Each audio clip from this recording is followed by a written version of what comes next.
Hey, folks, we are live. Thank you so much for joining us. So this is Jono Landon. And if we could just get a confirmation from some folks in the audience, if you're hearing me okay, please just chat in the right inside the chat box on the right side of the screen, and just let us know. Give us a confirmation that you can hear me, and we'll be able to move forward. And I'll just wait until that comes in. But in the meantime, I'll just say that we're really excited to be presenting this topic. Thanks, Amy. That's really helpful. Thank you very much. And Bree, thank you so much. Excellent. So we're really honored actually to have a very special guest with us again this week. Jonathan Wolf is joining us, and in a moment we'll let Jonathan introduce himself. We're going to be talking about the topic of using your website and in a way to increase enrollment, the right ways of using different elements of your website and how they can connect to other digital marketing strategies. And this is something that is obviously really timely right now. A lot of schools are working hard to make sure that their enrollment numbers are up, hopefully at capacity, and ideally also having a waiting list that's long enough to ensure that they will always have somebody ready to move in, a family ready to move in. And so we're going to talk about how to reach that goal in different ways you can do it. And so without further ado, I'm going to get this party started. So bear with me one moment here. Pardon me. So, if you can take a look at this picture and see if this relates to you at all. I'm not exactly sure why you're here today, but you're in the right place. If you wish that relying on word of mouth referrals was enough, but that it's not enough, and you have to do more. And if you want to fill your school to capacity, and as I said, having a waiting list that's always filling up, because as we all know, the waiting list doesn't remain stable. It's if left unattended, families will move away. That will keep shrinking as families, either enroll somewhere else because you didn't have a spot available, or maybe you brought in a family into your school, and you want to make sure that you've got more potential enrollments coming in to the top of your waiting list, so that they're always somebody in queue ready to fill any capacity. And if you'd like to spend more time on the higher value and really the more enjoyable tasks, like face-to-face conversations with parents and being in the classroom with the children, because let's be honest, everyone I think that I've ever spoken to that's running a school is first and foremost an educator, and a passionate one at that. And there are ways to keep your school and your waiting list full, while also creating the margin in your day-to-day operations to spend time doing what you love. So I want to strongly encourage you to stay for the full 60 minutes of the presentation, because we're going to review a variety of strategies to the most common challenges of enrollment marketing. And I'm also going to be telling you about a very exciting new pilot program that we launched here at Hubley. And we're gonna leave that and questions also. That'll be our question time at the end. So please do stay with us. There's a lot of information here that's going to be really, really useful for you. And as I mentioned, with us today, we are honored to have Jonathan Wolf. I'll let John introduce himself, but I just want to make sure everyone knows where to find him. His website is www.jonathanwolf.com. .org. I'm sorry. .org. And so Jonathan, please, you don't need any introduction, but obviously it would be rude of me not to let you go ahead and do that. Well, thank you, Jonah. Thanks for the invitation. Some of you know my work. I enjoy consulting with Montessori public and private schools pretty much worldwide, do some leadership consulting and coaching work, some parent education, and occasionally work with boards. I'm really delighted to support Hubley and Jonah's work because one of my areas of passion and interest is better homeschool relations, better parent-teacher relations.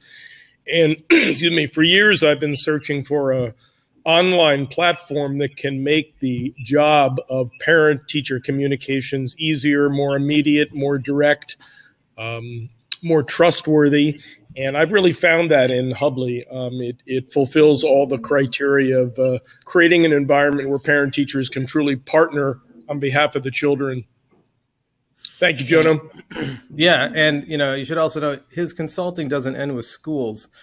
He's been a phenomenal partner here at Hubley in the way of helping us understand better what Montessori schools need, and so it's really helping us to create the right services and the right products for Montessori schools. And he's really an endless resource of wisdom in this area, and it's always been a pleasure to work with Jonathan. So I just want to quickly do a poll and hear from the attendees today. What are you currently doing right now to grow your enrollment? There's a chat box on the right, as many of you have already used. Please feel free, take a moment. We'll give you a couple seconds to just type in there. Tell us what you're doing right now. This is going to be really helpful for us understanding who we're talking to, and it might even help us tailor this presentation a little more accurately to our audience today.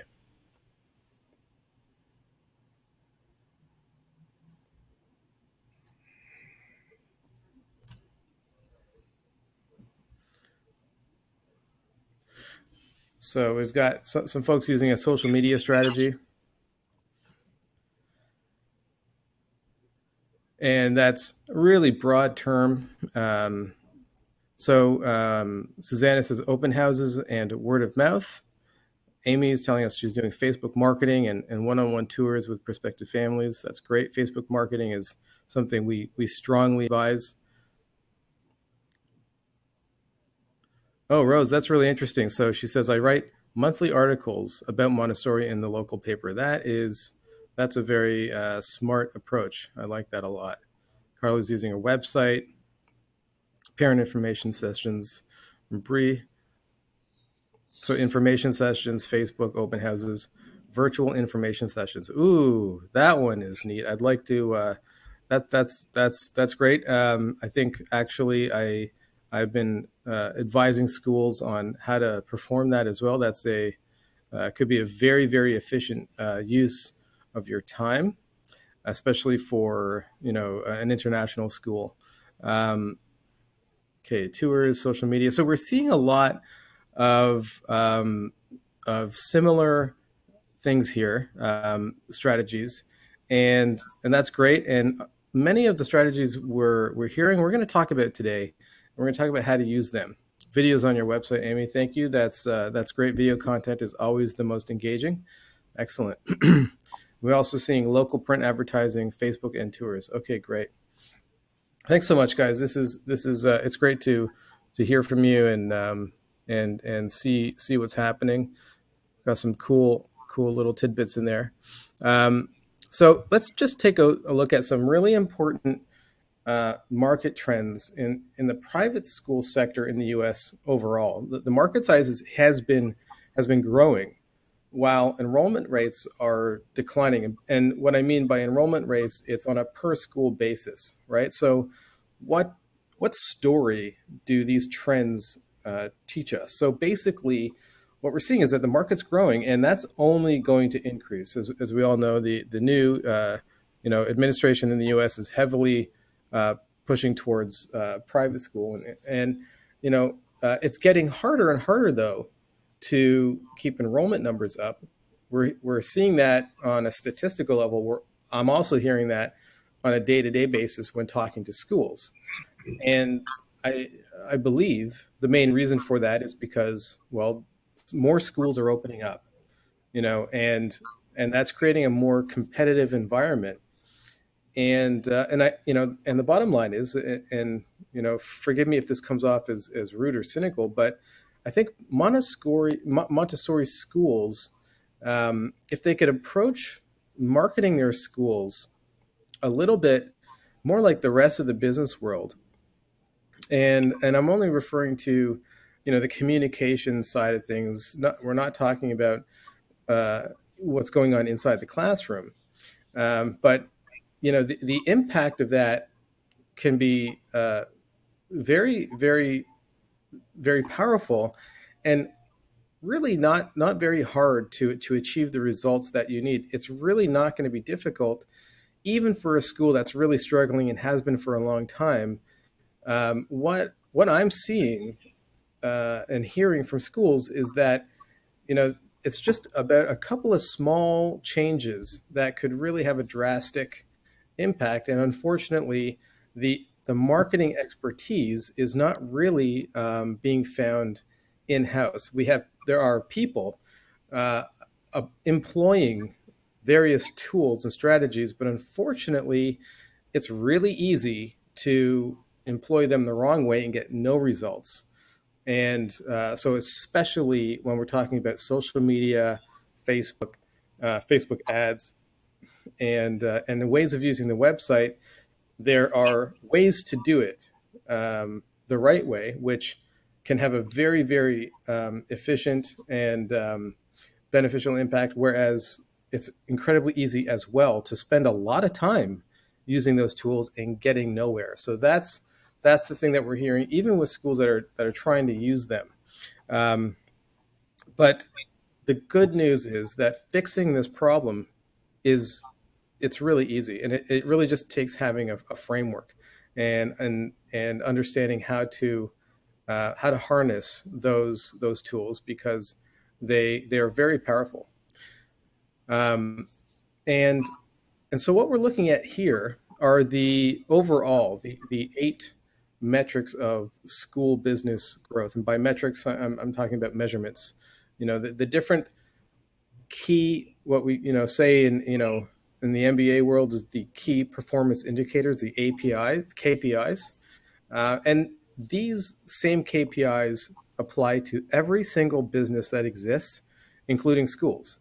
And your business health will be determined by how successful you are in these 8 measurements. So I've changed the generic labels from standard business metrics to be a little bit more specific to Montessori or schools. But if you interchange terms like customers with or units, as they might apply to a shoe store, or a restaurant, to essentially enrollments, the topics that we're dealing with today are dealing with the first 4 of these elements: retention rate, traffic, which is, if you're a shoe store, traffic is people, kind of walking by your store in the mall. But if you're a Montessori school, traffic means the number of prospective families finding your school online, learning about your school.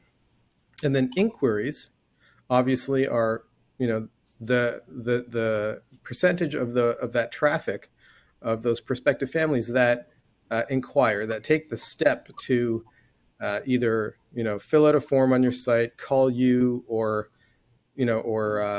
come in for a tour. And again, to compare that to like a shoe store, that would be somebody coming in and trying on a pair of shoes.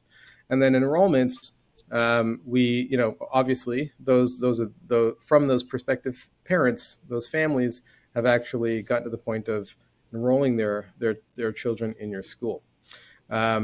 So the first half here is what we're talking about today: how to increase those 4 metrics. The second half, that's it's a kind of like another segment of conversation, which we also like to talk about and deal with, but we're going to move that to a different webinar that Jonathan and I will be hosting in the near future. We'll let you know about that too. And So most Montessori schools today want to increase their enrollment numbers, or at least, want to increase the number of overall inquiries of families that are actually looking for a school like yours, rather than, parents that are just looking for anything. Because I'm sure I don't need to tell you that, parents that are more in line with the values of the Montessori method are more likely to stay. The ones that aren't are more likely to leave in a year and maybe cause some problems while they're there. Certainly cause a lot of stress, and I guess in the worst case, take some other families with them when they decide to go somewhere else.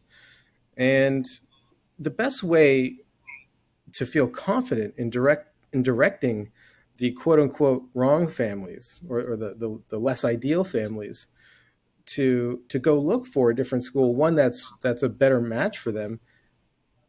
The best way to be able to, the best position to be in, is to have enough inquiries coming in so that you don't feel like your back is up against the wall, being concerned about how you're going to essentially, pay the bills. So when set up properly, your school's website should be getting found by prospective families, and it should be increasing the number of inquiries of families that are that ideal fit for your school.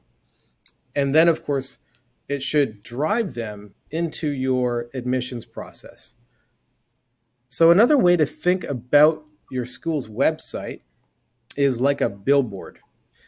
And I often give this analogy when helping people understand what Hubly websites and what our web hosting service do, and also what our search engine optimization services can do for them. This is one of the core features that we offer. In fact, it's something that we really believe that unfortunately most school websites are being misused, and they're not only not helping the enrollment process. Sometimes they're actually hurting the prospects of growing your enrollment, because when families come to a website and it doesn't have to be winning any design awards, but it does need to, and this is kind of a truism of any website designed for any market, it really does need to exude a sense of trust, and that you want to be putting your best foot forward. And oftentimes, the parents that are coming to many school websites are a little bit turned off if the site is really outdated or has some, maybe some bugs, or some buttons aren't working and things like that, aside from the fact that it's nowhere to be found when searching. So everybody really knows they need a website. I don't think I've come across a school that doesn't have something online. I just find that most school directors don't quite understand what their website is meant to do for them. And I find oftentimes the website is being used to sell the school at the point of the first time a parent comes to a website. It's almost set up to like the school's trying to sell the Montessori method, or to actually communicate in a way that might be better for that parent when they're a little bit further down the process of the admissions. John, do you have any thoughts on that? Well, yeah. What I see with a lot of Montessori, both print, literature, and certainly website promotion, is exactly what Jono said. There's a tendency to try to sell the Montessori and sell the school, as opposed to ask the kinds of questions that will help people either counsel themselves in, meaning I'm interested in a tour, or counsel themselves out. And websites should really be designed to do two things: allow some people to select out, like, this is not what I'm looking for, and there are simple ways of doing that. But more importantly, it's a call to action to come and see what Montessori children are capable of doing by taking a tour or coming to an open house in your school. It's not an information sharing mode as much as it is of a sort of a self-selection, and then a call to action. Like, I got to see what's going on in this school. Yeah, and there's something that I think is really important that in regards to just understanding marketing overall, is that marketing could be defined as the process of helping the wrong prospective customers or clients take themselves out of the marketing funnel, or disqualify themselves, or remove themselves from getting to the point of taking your time and getting into your sales process. And we're using the word sales and marketing. And the sense that I've gotten over the years of working with Montessori schools is nobody wants to really be a salesy person. And that can translate to maybe going a little bit too far sometimes. There's a way to sell the amazing value and experience of children being in your program without being, sleazy. There's, sales doesn't have to be sleazy. Sales doesn't have to be shady. It can be a very informational and helpful and consultative process where you get to communicate in a really deep way. But that investment, that deep communication, it's really important as somebody running an organization or a business that you're making sure as much as possible you're investing that energy and that deeper engagement with the most ideal families, because you have limited time and energy and resources. Jono? Yes. I want to make an analogy to what you just said, that I think those of us who are Montessorians, if we think about the idea of communicating the best of our school, promoting our school, not as a sales, advertising, or marketing paradigm, but actually the same thing we do with children, we try to understand how children at different ages learn, what their sensitive period is for younger children, what they're really interested in as older children, and then we speak to those particular needs through our presentations. And so I think what Jonah was talking about here, using an online kind of process, once we can really get in touch with, how do I say to the people that I'm looking for my school something that will cause them to go, yes, that is my language, that's what I'm interested in. So in a sense, the communication of the school is a prepared environment for people who are interested and willing to step forward. It's actually not selling, it's more about resonating. Yeah, that's a great way that I don't think I would have been able to formulate it so appropriately for the attendees today. So, and this is why we work with Jonathan, because he's able to take my marketing jargon and translate it in the most fitting way. And I want to give another sort of analogy to what I was saying. I actually, before I really got fully focused on, creating internet products and software, I was actually focused on being a musician. I have a degree in jazz performance, and I used to spend my whole childhood, touring and competing. And what I noticed was, I had a knack for business and management and sales. And with all my other musician friends, I always found that they, as great musicians as they were, they couldn't kind of move their CDs, right? Like they would play a show and then they would kind of sheepishly try to sell their CDs at the end of the show. And it's like, who wants to buy, something from somebody who seems to be apologizing for even, suggesting that you should buy it from them, and I think that there is an ideal way in for every every market to be sold, and it's not about selling, right? It's about resonating, and I can't agree with Jonathan more, and that's, you know, something that even for myself, I just learned something from Jonathan here, and I'm going to take this with me, you know, going forward. But yes, like, how do you resonate and with the parents, but also at the right time? So it's about resonating and getting the right message across, but also knowing that there is a time and a place to communicate differently, um, for different stages of the admissions process. So one of the best ways to engage prospective parents is to use a blog. And your blog is really a great place to to give not just your existing parents in your school, but also your prospective parents, um, helpful and useful information that they can actually, I mean, this is where you educate them. This is where you build a relationship with them and give them helpful content.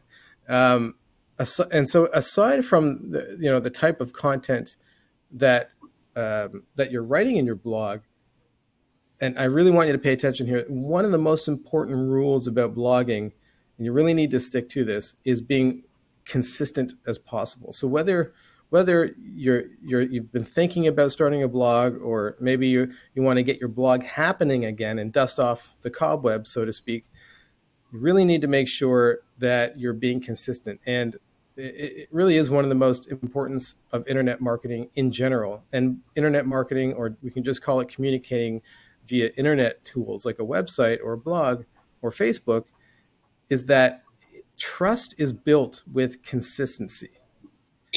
And this doesn't necessarily mean that you need to be posting every week, for this to work.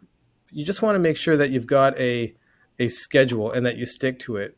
This could be once a month or every other week. So this is a very tactical level right now, but you want to make sure that you're sending out a post really around the same time, the same day of every week or every month. It really, posting regularly to a blog really helps establish your school as a trustworthy authority, as a kind of a reassuring distinction for both, existing parents and in this regard, more importantly, prospective or new parents. So if you think about this for a second, if you're not being consistent, and again, talking about not just how a website, won't help you if you're not using it right, but how it might actually, hinder you.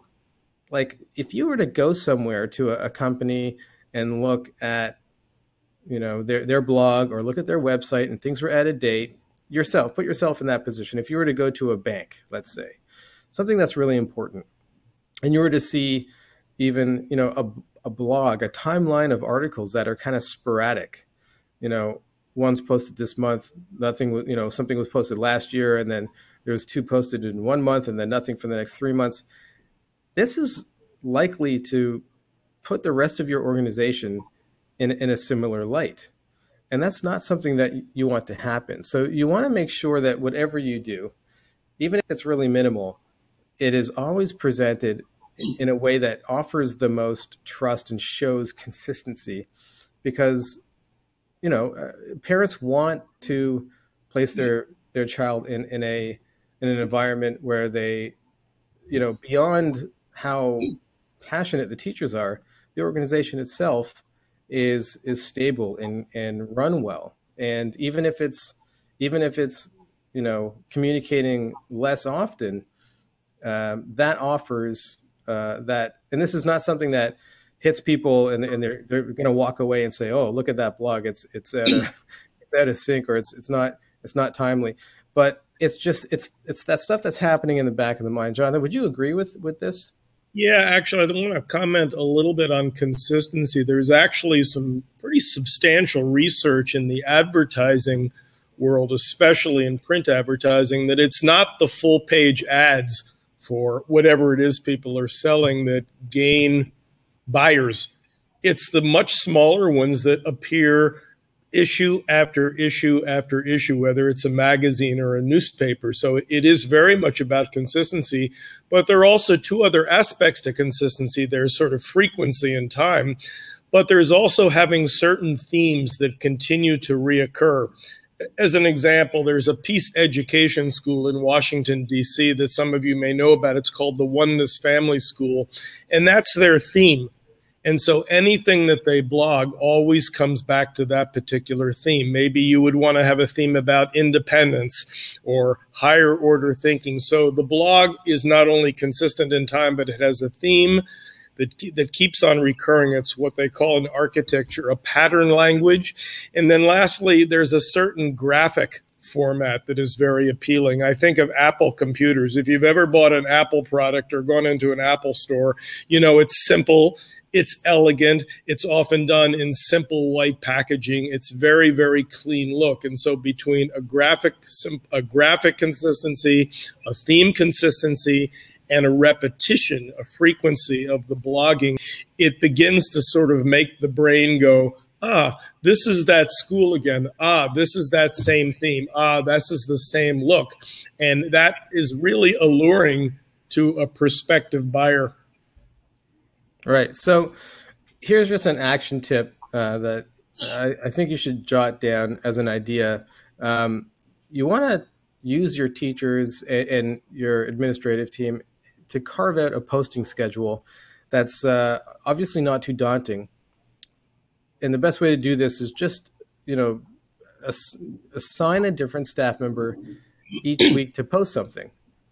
Really simple. You're spreading it around, and you've got one person kind of quarterbacking it, but it takes the load off, so to speak. And I can tell you from managing a lot of different content strategies, it's really helpful if you can, as far as living, doing everything else you're doing, you want to be in that position to be sort of managing it as an editor, and skimming through things and making sure it's right, worded the right way or the right topics, rather than being deep into writing every article yourself. I don't think that's realistic for somebody running a school.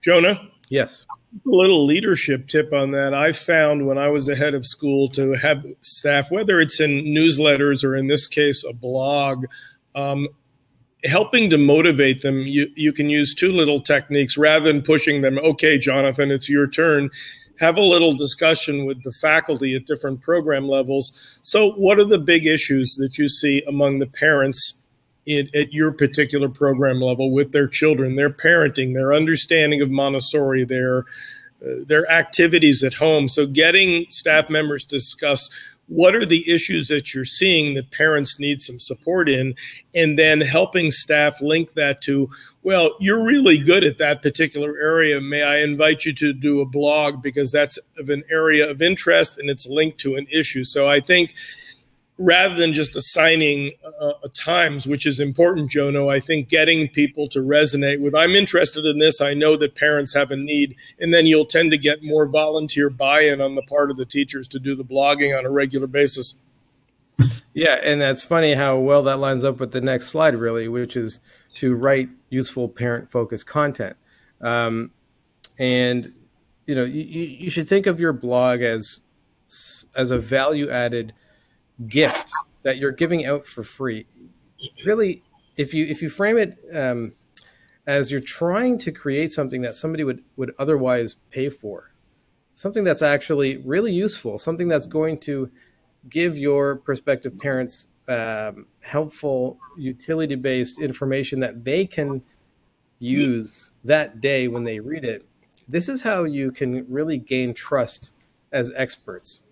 So Jono? Yes.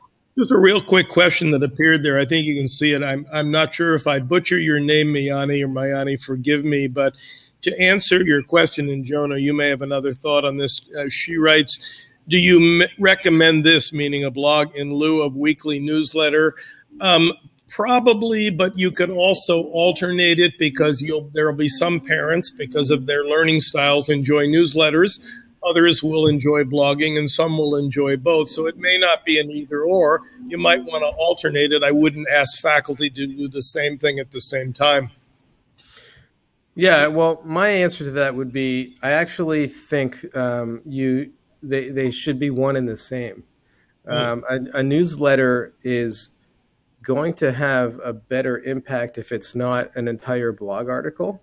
That's not the right format to be sharing that much information. But a newsletter should be sort of the the intro to the blog article with a link to go read the blog article, and that's how you will actually get more parents reading your blog article, as opposed to opening up an email and seeing that it's 1,000 words.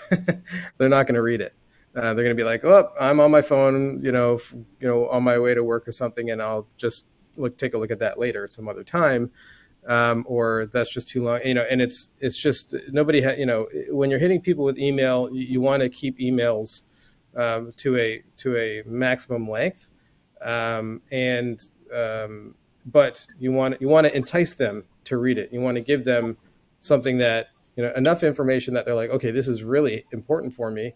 This is something I can use, and then it'll either stay at the top of their inbox or they'll click on it and read the article and then how to use that article for sharing and stuff we can get into as well. But that would be my suggestion. So in regards to thank you for that question. And actually, Jonathan, I can't see the question. So please, if you could let me know. On them as they come up. Thanks, Jonah. Yeah. So like I was saying, writing useful content is how you can position yourself with your families as being a source of wisdom. And they're going to be more likely, the more this happens, to want to enroll their children in your school. If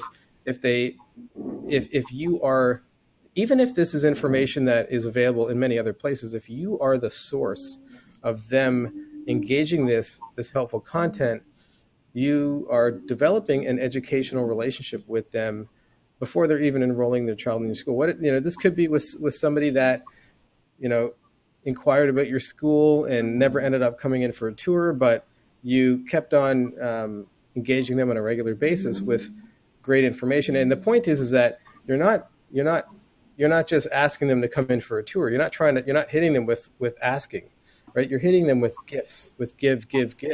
And that is the essence of content marketing. Is you want to be giving, and at the right time, then you ask for something. Then you ask for their attention about something that, of course, they will get value from.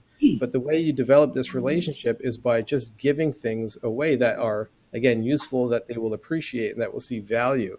That's really the key to this kind of strategy. Yes. Yeah, before you get off of the content thing, there are a couple of things that I'd like to add to what you said.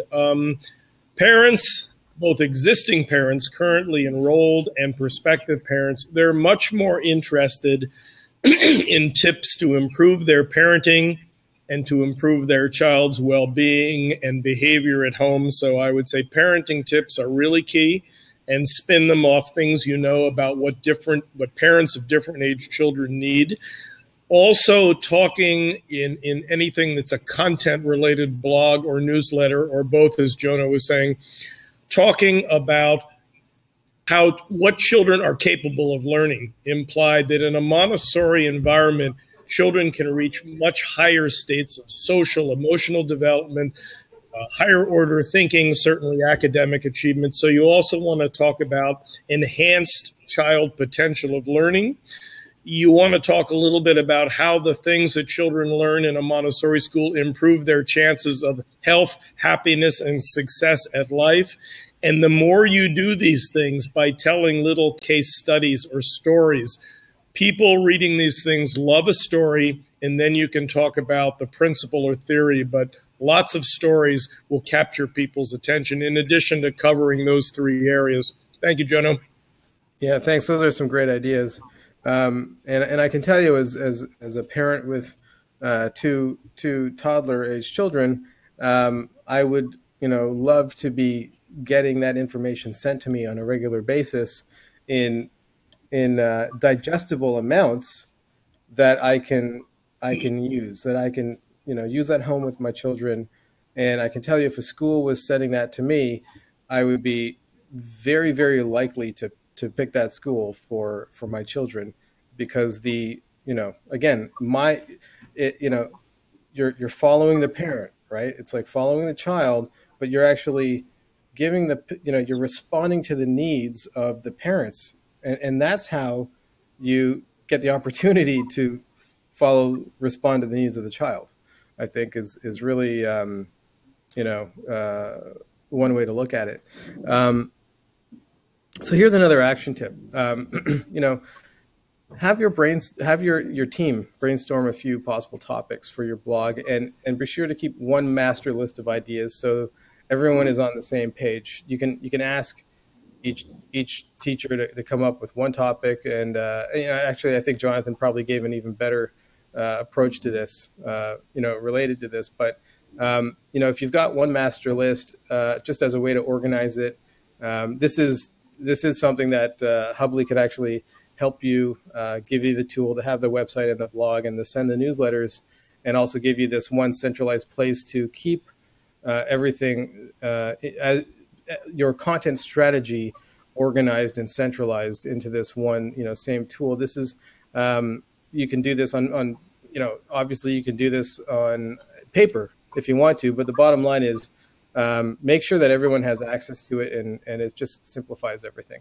It'll be really easy to plan out a whole, monthly or ideally a weekly, blogging strategy, and we'll say blogging/newsletter strategy as well, because, like I said, they really should be, more or less, the schedule and the topic should be one and the same. And here's the ultimate way to achieve an admissions process workload reduction. If we take a look at this workflow, what we're talking about here is what we've been talking about up until now. I would call, sort of, again, marketing jargon here, top of the funnel. And then what we're talking about here is transitioning those prospective families from the top of the funnel to the middle of the funnel. So there's many different ways and reasons to communicate with parents at different times of your administrative process. I'm sure you do all of them manually. If you really want to simplify your prospective parent engagement workload, you're going to want to set up some automated workflows to handle the tasks that you are doing manually right now, and you're probably doing them on a regular basis. So this is an example of what the Hubly system does. But the bottom line is, let's just take a look at this. This is what we call a lane, a lane diagram. At the very top of the funnel, you could have, if you're doing search engine optimization on your website, and you're running Facebook ads, and I cannot stress enough how important Facebook ads are for any school that needs to start getting inquiries immediately. Facebook ads are by far the best way to get the best results of not just inquiries, but to super targeted inquiries that are going to be from the most ideal families. So that's the top of the funnel, and up there we would also put your blog articles and and your website. So what's going to happen is, the bottom line is, the traffic is going to get to your website, and they're going to fill out an inquiry form. And you want to use a digital form tool for this, because if you're running a proper marketing strategy at the top of the funnel, you want to have an efficient process. So they should be able to fill out a form digitally online on your website. And now at that point, a system that has the right tools can notify the right administrative team member, the admissions director, or the head of school, of of this inquiry so that you can then, obviously be aware of them and have them organized and take the right next step. Another really important thing you want to start doing is you want to set up what's called a drip sequence of emails. So at the point of inquiring about the school, right, there's specific information you want to give to that parent, and there's also a very specific goal you want to be driving them to, a call to action, as Jonathan said earlier. So a system that sends consistent messages to the parents at this stage can be informing them about what makes your school special, and maybe some information about the Montessori method, but also having a very clear call to action as to the next step. So they always know whenever they're getting communication from you, right there when they're reading it, how do I go to the next stage? And so you'd want to have a link or a button in the message in the email that drives them to book a tour, right? So this is just one example of what we've built in our system for other schools. This is a completely automated admissions process. This particular school, as an example, wanted the parents to go to another tool that we have in Hubly, which is an appointment scheduling feature. But as another example, when you're notified, you might want to get on a phone call with them and essentially decide whether you want them to come in for a tour or not. The schools take different approaches, but more or less everyone's getting to the same stages. In any event, Jono,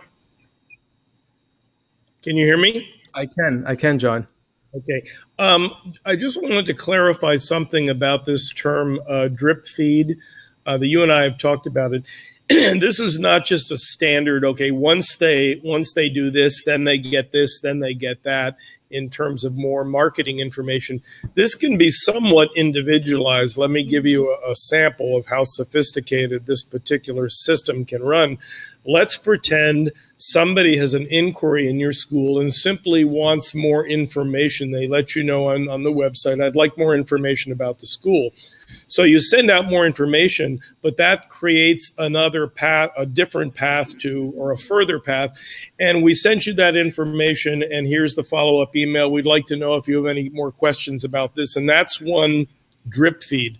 Let's say somebody responds, I'd like more information about Montessori. You send them the information about Montessori, and then there's a follow-up to that particular email chain. And then finally, they're interested in a tour or an open house, and there is a scheduler, a Hubly appointment maker, as Jono said.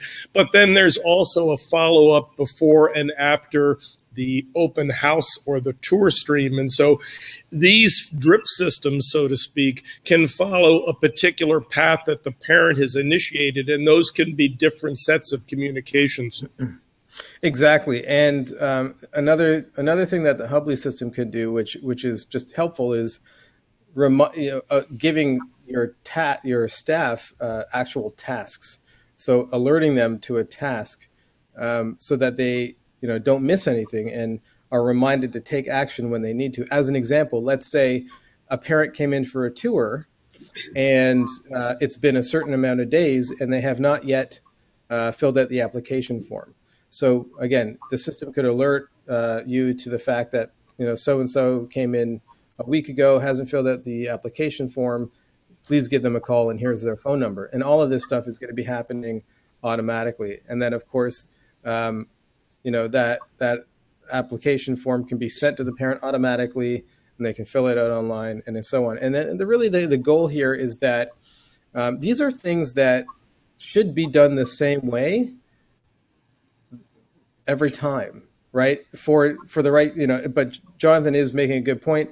For different families showing interest in specific things, again, you still want to be communicating the right information consistently the same way. And when it is the same way, going through a system like this, it allows you to optimize it and to make sure that, so you can keep on making it better and better and focusing on that rather than the busy work of manually implementing each one of these steps over and over and over again, which could essentially take up your day rather than letting the system handle the repetitive, remedial things of sending an email or scheduling, and allowing you the margin to make the process ever more appropriate and productive, and again, more ideally, allowing you to have a great admissions process and a communication funnel while not having to run it, so you can be in the classroom, right? Jono, just one quick thing about the notification process you mentioned.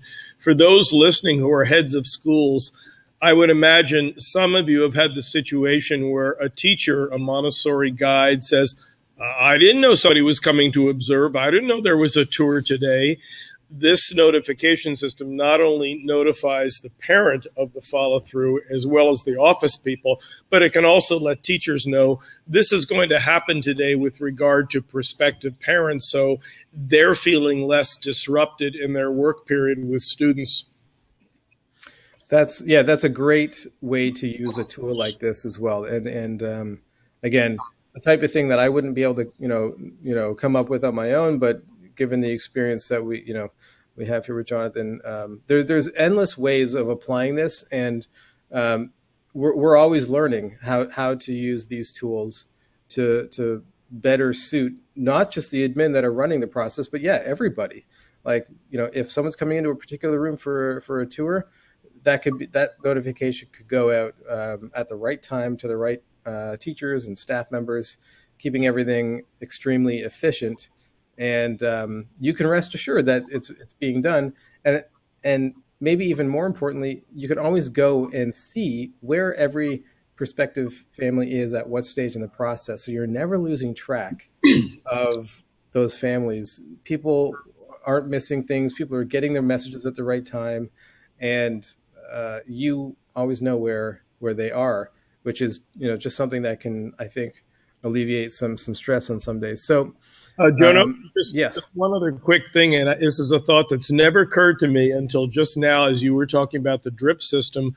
What do all of you think about as part of follow-up emails in this sort of drip communication system, having different populations within your school actually be part of the drip system? How would you feel as a prospective parent getting a follow-up email from the admissions department administration, and maybe the next reminder or follow-up piece of information comes from one of the teachers? And this can be just a standard email from a teacher. It doesn't need to be written by teachers, but the next email comes from a faculty member. Thank you for looking at our school. Here's some additional information.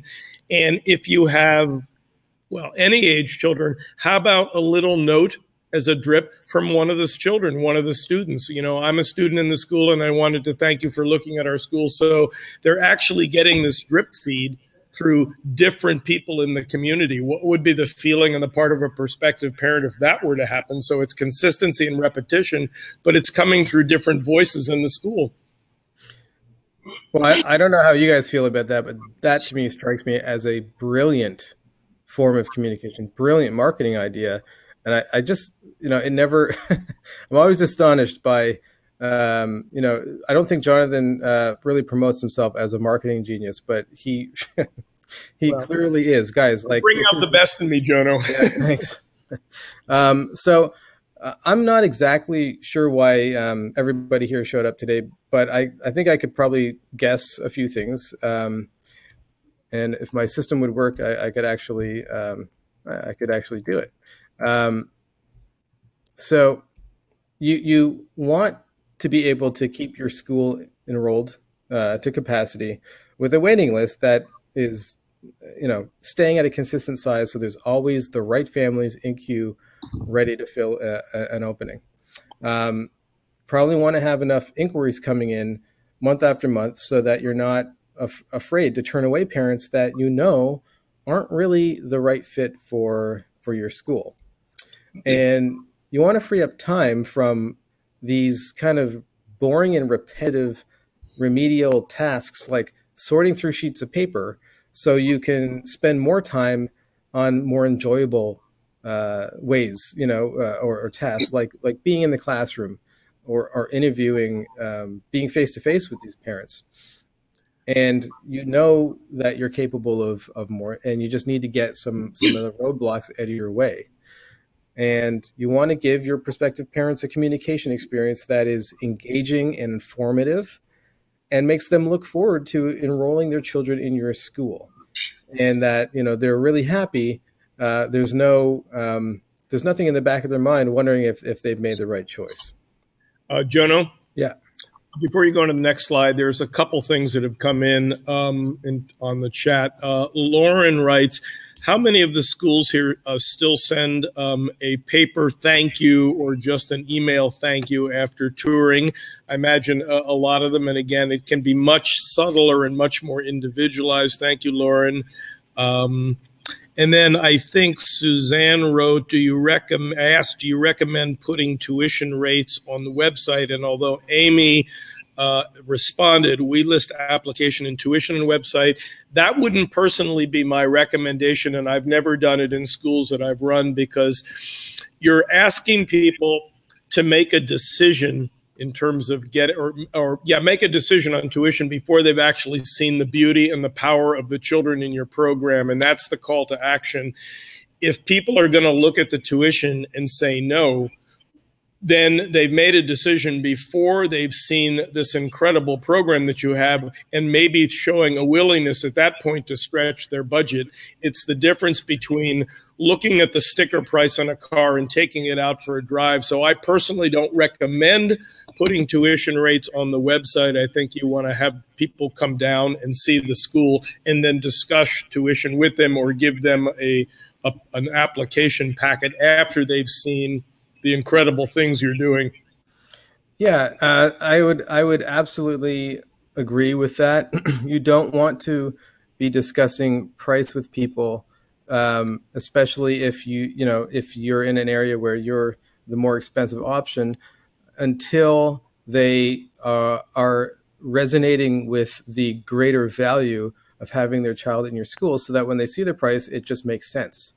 As opposed to right off the front, when people generally have a knee-jerk reaction to price tags, which is more of a primitive response, the fight or flight. Keep in mind that if you're in an area that has a lot of similarly priced private schools or Montessori schools, then it's not that huge a problem. But in many, many areas, as you know, Montessori schools, because their competition is preschools and daycare, people will have sticker shock about a Montessori tuition, and you want to avoid sticker shock until they see your program, and then they go, we have to spend the extra money on this because this is so head and shoulders about anything else we've seen. So it has a lot to do with the demographics of your competition. Yeah. And I also want to respond to the other comment about sending a paper note after someone comes in. I do see the value in that. The point that it's subtle, I think that actually is not helping you. I think being subtle, speaks to maybe the reason why a lot of schools I'm talking to are lacking. They have a lot of open capacity. They're being too subtle. So there's a way of not being subtle, but also being stage appropriate to the time at which you're communicating with them. Being subtle, I think, is not. I think that's something. I don't mean overt and aggressive, but whether it's paper or digital, I don't see the difference of how that makes something subtle. I think subtle is how you're communicating within that medium. And I think that paper is nice. I think most people don't want paper. They don't want mail. I know I don't. My generation certainly doesn't want mail. They want things digitally. And you have to be responding to the people that you are trying to bring into your school, not people of your generation.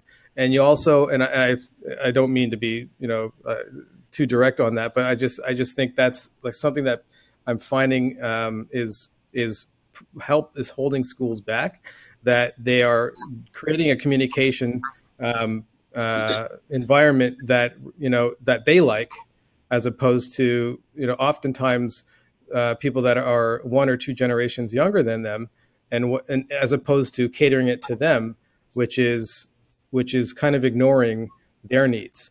And I think also the other issue with paper is that you can't track it, and you don't know. With a digital system, you can know if somebody read it and opened it and you can give them a much easier way to get into the next stage of your admissions process with a button. So these are just a number of reasons why paper is holding schools back. It's making you spend a lot more time than you need to, and it's oftentimes making parents less interested in your school, because the one thing that parents tell me all the time is that they are tired of all the paper that they get from the schools. That's why Hubbly has a digital forms tool in which we allow the office to be almost completely paperless, because that's not just what makes the school's life easier. Parents don't want that paper either, and that's a whole other topic. But I'm not sure why exactly. You've shown up and you've made it a priority, and hopefully you've taken some notes and gotten some value from this. And I just I want you to know that a great enrollment strategy can really change your school. I've seen it happen with our customers, but you've got to know exactly what to do at your school specifically, because every school is a little different. And you know what? I could be proven wrong, and it could be that the parents in your neighborhood prefer paper. And if that's the case, you should cater to them and not use a digital tool. So that's something you definitely want to consider. And you also want to think about what are the skill levels of your staff as far as using tools, and what tools are you already using, and do you know already what's gonna help you be the most effective, right? So, Jono, yes, just real quickly, since you mentioned skill levels, in case you are making any comparison here, if you're listening, between a system like Hubbly and some of the online record-keeping systems, they are very different. There is some overlap of features. Having been the head of school and consulted a lot of schools that are using some of the rather complex and very comprehensive online record-keeping systems, as you may know, the learning curve for teachers can be pretty steep with those systems unless there is a long period of learning and processing and sometimes some resistance. With Hubbly, it's a very, very rapid and very easy learning curve. This does not take a lot of study or practice on the part of teachers who may be a little less facile with technology, just to clarify that. Yeah, thank you. That's obviously a good point, and that is our goal. So you've got two options. Option one is you can take this information, and it's pretty high level, of course, and figure out how to create these changes on your own, which you're all very smart and capable people, but you might not have a whole lot of time on your hands to do that. So the obvious question is, is there a kind of a quick and easy way to figure this out for your specific school? So I want to let you know that we have a new pilot program that we're offering to a small number of schools. We're limiting it to 10 schools. But before I start telling you about this, I want to get your permission. So do I have your permission to take a few minutes and tell you about how this pilot program works? It's a completely done for you enrollment marketing service. And I'd love to tell you about it, but I also just want to know that there are people there that want to hear about it first.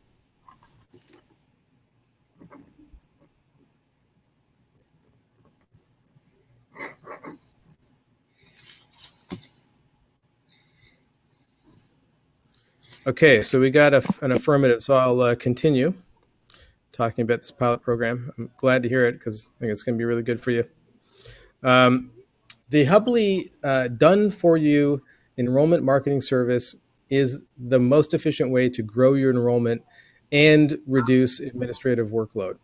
Two very, very important things that are really big challenges in the Montessori world, as I've come to learn. So the first thing we're going to do is completely design and manage Facebook ads that drive the right prospective parents into your admissions process. So month over month, we're going to be designing them and testing them and optimizing them for you. Then we're also going to make sure that we're going to do a search engine audit, search engine optimization audit, to make sure that we identify the right keywords for you to be optimizing. So we're going to create web pages for you that will be in addition. They will be in addition to your existing website, or they can replace your website. But the point is that these are dedicated landing pages that are going to be targeting what we discover to be the keywords that your prospective parents are actually searching for when they go into search engines. So first we have to do the audit and do the research. We're going to handle that. We're great at doing that, and then we're going to design and build these web pages that will be found at the top of those searches when people enter those keywords when they're looking for a school like yours. And then, of course, this is where the Hubly system, the digital forms, comes in. So we're going to create a custom admissions process with all the different forms for all the different stages where parents can fill them out online. They much prefer this. Staff will much prefer this too, because all the records are digital, and you get rid of all that paper management. It saves you hours upon hours of paper management. And then when the parents log into the admissions process, they can see all the forms that they have to fill out, and they can also see a checklist of what they have yet left to complete. And then, of course, as we mentioned, we have this scheduling tool, which really makes managing tours and open houses and meetings incredibly easy. And it's when parents are directed to this page at the right time, and they can select a session, a tour to come in for. It sends reminders, creates a schedule for you, so you're always aware of who's coming in and when. And we build all these custom for you to match your existing process, your ideal process. We also coach you through these steps to help you identify some ways of doing these things a little bit more efficiently, because there is a difference when you go from a paper system to a digital system. There are some steps that will become irrelevant because it's digital. So it actually seems to shrink things down and make them a little bit faster and easier to manage. And then we build that entire automated admissions process for you, custom to your process. And we coach you through writing those emails, the right type of emails at the right time. We've got a lot of great ideas about doing this, and we've seen what works and what doesn't. And obviously, this is going to be built custom for you. So it's, you are going to basically give your thumbs up, give your approval on any of this before it rolls out. We also are going to show you how to go in and make any updates to this if you want, but we're also going to be on hand ready for any request you have to change things. You don't even, this is even easier than the regular Hubly system, because you don't even have to learn anything. You just have to know where to go log in and see a dashboard and see the progress of how everything's going. So we're going to give you reports, real-time reports on how your enrollment process is moving along, and you can drill down to see what parents are at what stage. And we're going to also help you identify exactly how much you're spending on per inquiry and also per enrollment. And that's what a marketing strategy is. A marketing strategy should inform you exactly how much you need to plan to spend to achieve the results you need. So you should know, as the example I often give people is, for Hubly, we use these same tools and processes. So when we started using Facebook ads a couple of years ago, we were spending about $45 per demo signup. So a demo signup for us is kind of like an inquiry or a school tour for a school. So after managing the ads, we were actually, it was coming to an average of $45 to get a prospective school signing up for a demo for our system. And then it would cost us about $650 overall to acquire each school. And so when you have a good system with good reporting, you can see these numbers over time. And then as we worked on it over the years, we've got that cost per demo has been whittled down to $13. So that only costs us now $13 to get a school to sign up for a demo. And of course, we're also working on getting the right schools at the right time, et cetera, right? And then at the same time, we've decreased the cost per acquisition of a new customer down to by about $200. We're able to shave off of that. And we're able to do that because we have a system that's running. It's an engine and it's consistent, and all the steps are automated. And so we can go in and test different stages and see what works to be more efficient. And that's what a marketing system, that's what a marketing enrollment system should do, the same thing for you. Month over month, you should see, and this is something that you should have running all year round, because you want to be keeping your school full to capacity, and you want to be ensuring that you've got a waiting list always at the same length. And that is not a 1 or 2 month, a couple times a year focus. That should be something that is built and runs month over month, and you can track it, and you will always know exactly what you need to have budget-wise to grow and hit your goals. And sometimes you'll be able to just turn off the ads, and it's like a faucet at that point. You just turn the ads on. It's literally a click, and the whole engine starts running. And then it's like you might have a waiting list. You might have too long of a waiting list, so you just turn the ads off.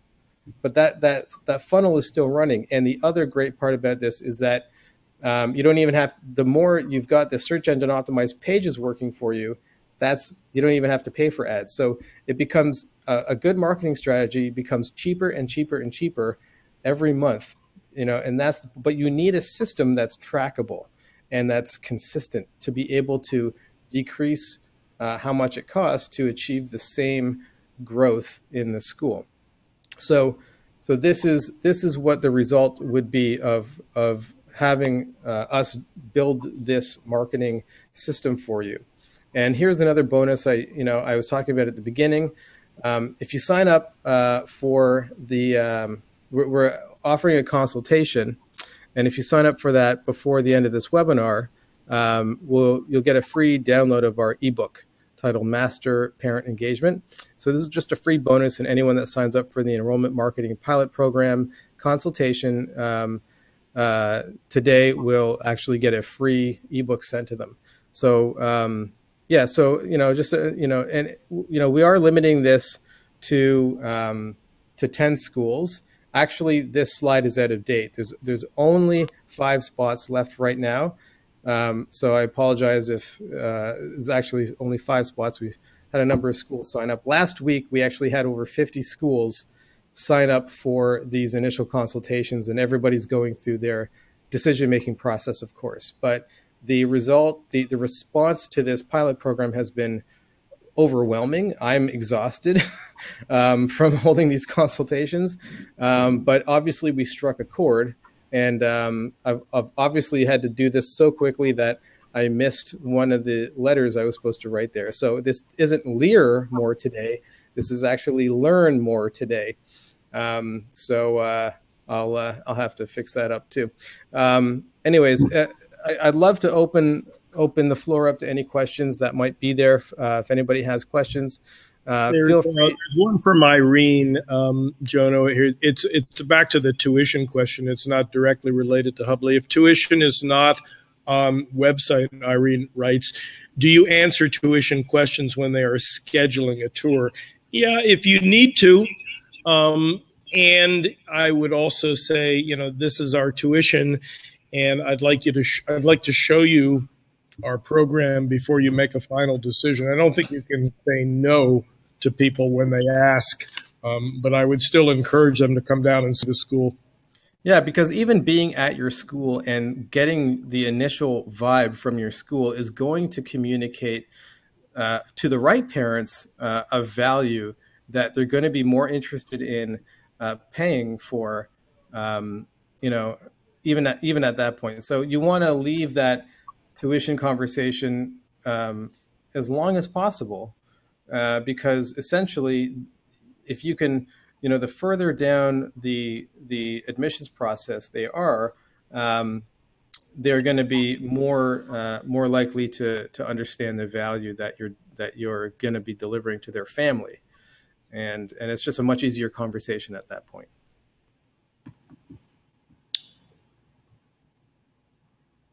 But that's a really good question, and I would suggest listening to Jonathan on this one, because it's a shame, because for sure it happens when you've got your tuition right up there.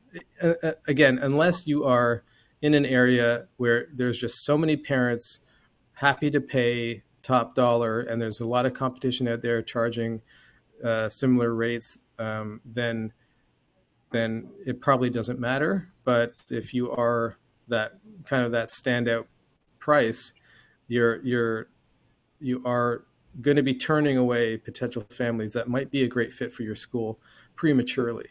Well, Jonah, let me just add something real quickly to that for Irene and others. I think if you know that parents in your area, given the competition, whether it's lower quality private schools, Montessori schools, too many daycare centers or preschools that are charging less, you want to make it clear from the very beginning on your website and any other promotional material and during your tours that Montessori offers children something that's exponentially more in development and in academics than other schools, generally speaking. So you want to set a tone from the beginning. This is a higher end luxury automobile. This is Nordstrom's. This is not J.C. Penney's.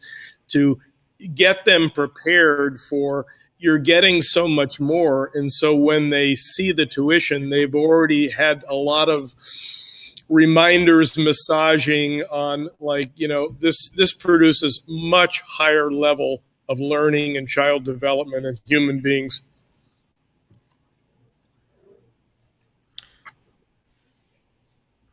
So Mayani is posting something. The situation you describe is what is going on in my school. This is our 4th year, and we have increased our enrollment every year, but lose students each year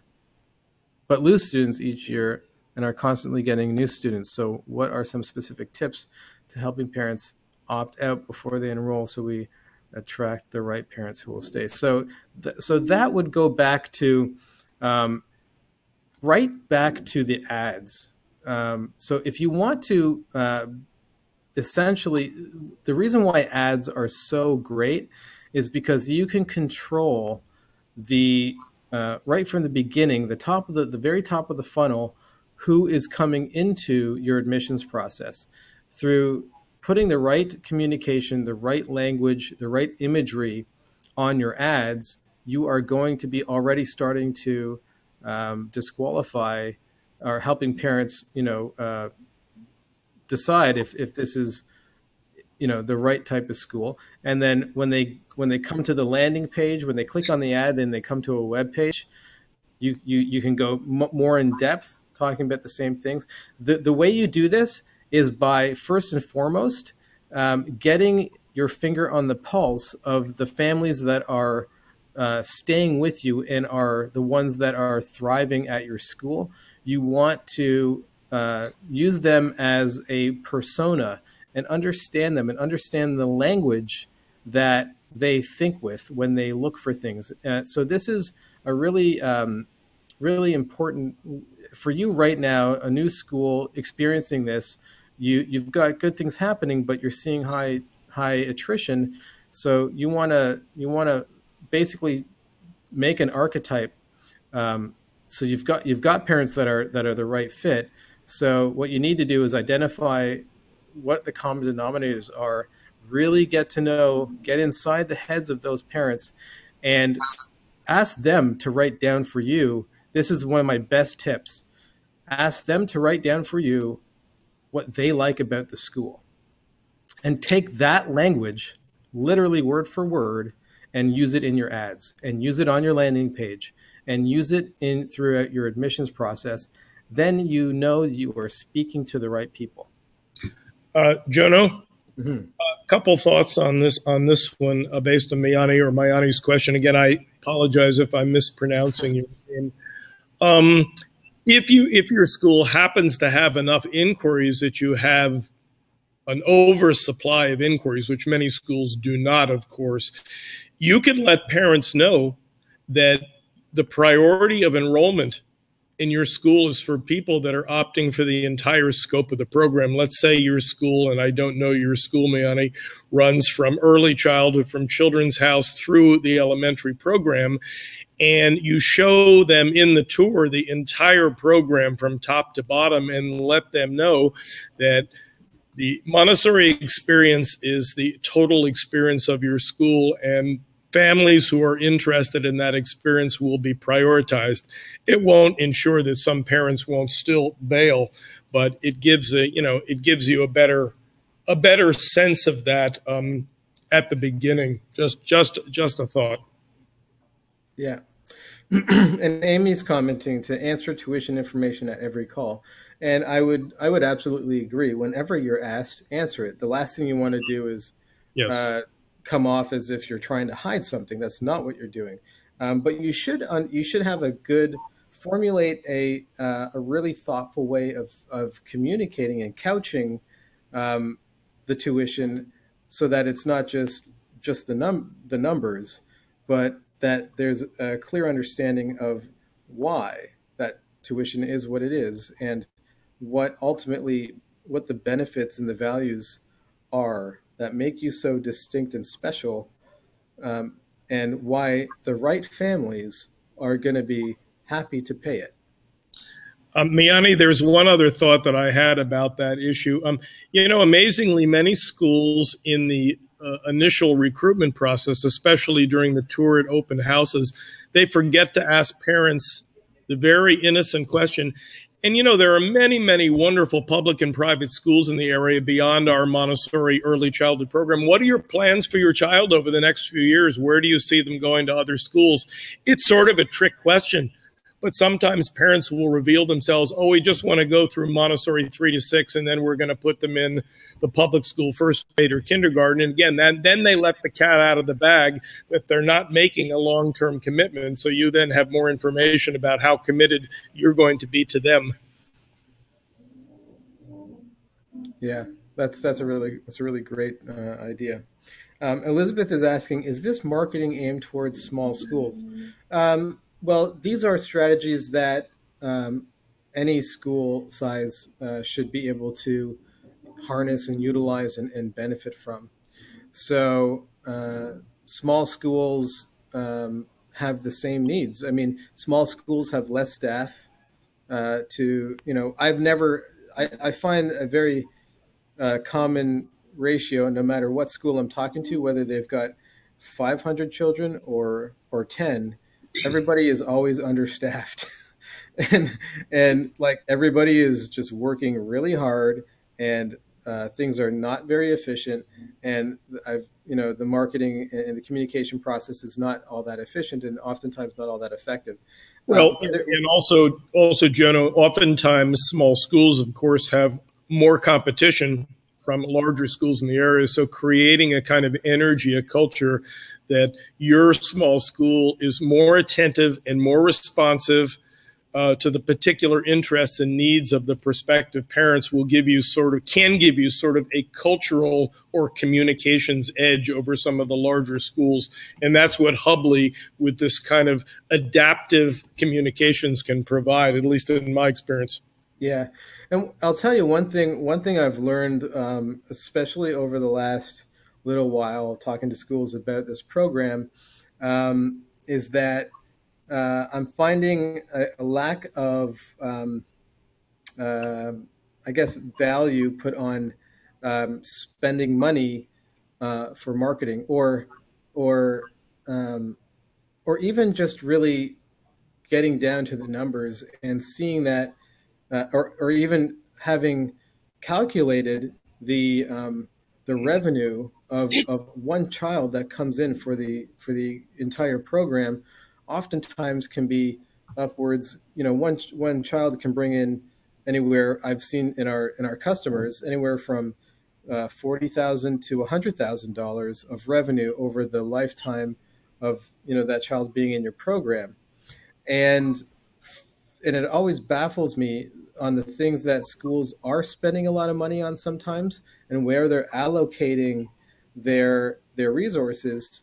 And oftentimes it's on things that are not even remotely as important as filling the school up with the right families. They're they're constantly chasing after their tail, as you know, as they're taking on families, and those families are leaving early and causing problems, and they're spending a lot of money on many things.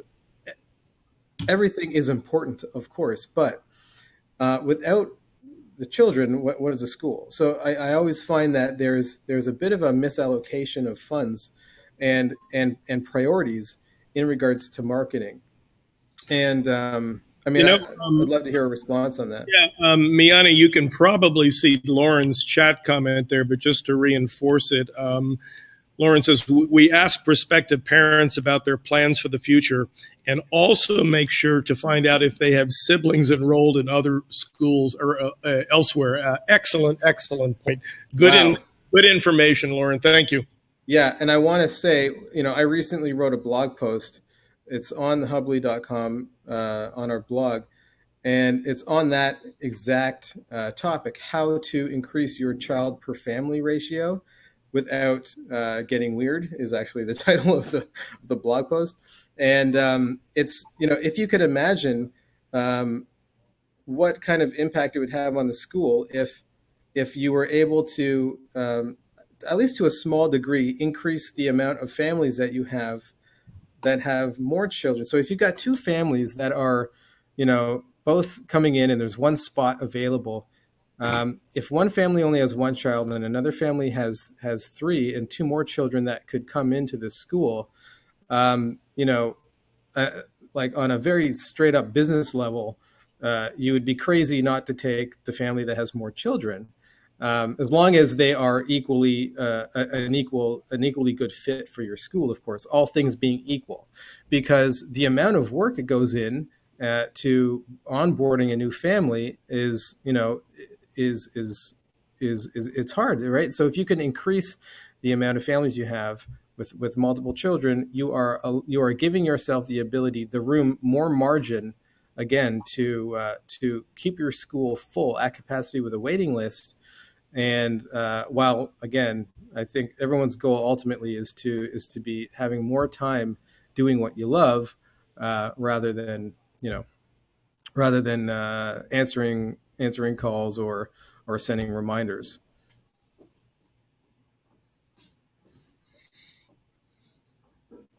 Rose has been here for 23 years providing Montessori education. So tip of the hat to you, Rose. Thank you very much. It's an honor to have you listening to me. I'm like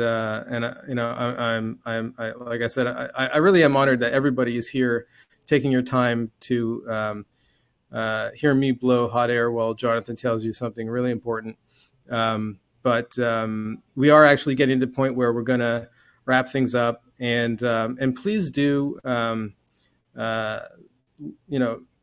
check out this Done For You marketing pilot program we're running. If you are in a place where you're not at capacity and you're not sure how to control your inbound inquiries, we can help you get there. We love helping Montessori schools get there. We're aware of your budgetary constraints. We're going to work with you on that. We're not. This is a pilot program. This is a pilot program. I also want to mention in the way that we're going to be. This is a new package, a new service that we're offering. We have been offering all of these different services for years. We're experts in all of this stuff. It's just this is the first time we're really launching this as a standalone service. So it's using our internal team. So we can only, we have to ensure top tier service for everybody. And so we can only allow this for, unfortunately, right now, 5 more schools. And our plan is to, grow our team internally so that we can start to onboard new schools in this service. But unfortunately, right now we have to keep it limited so that we don't degrade what we do elsewhere. And I do hope we get the opportunity to talk to each one of you. I'm happy to, carve time out of my day and sit down and talk. And even if it's just a consultation on what's going on, if I can offer you some more specific suggestions about things that you can do without using our service, I'm more than happy to do that. And I really do appreciate you guys coming in and taking the time. Thanks so much, everybody. Again, you can sign up for a consultation at hubley.com/done-for-you-marketing. I'll send you an email as well with a link you can click, and then of course you can call us and email me with the information that Pat has shared in the chat. And in the meantime, I hope everyone has a phenomenal rest of your week, and you're enjoying your summers. And we'll be in touch with other topics that Jonathan and I are working on teaching, and he's teaching me how to teach it better. Again, I bid everyone adieu, and thanks, Jonathan. Thanks, Pat, and thanks everybody that was here. All the best, everybody. Take care. Bye-bye.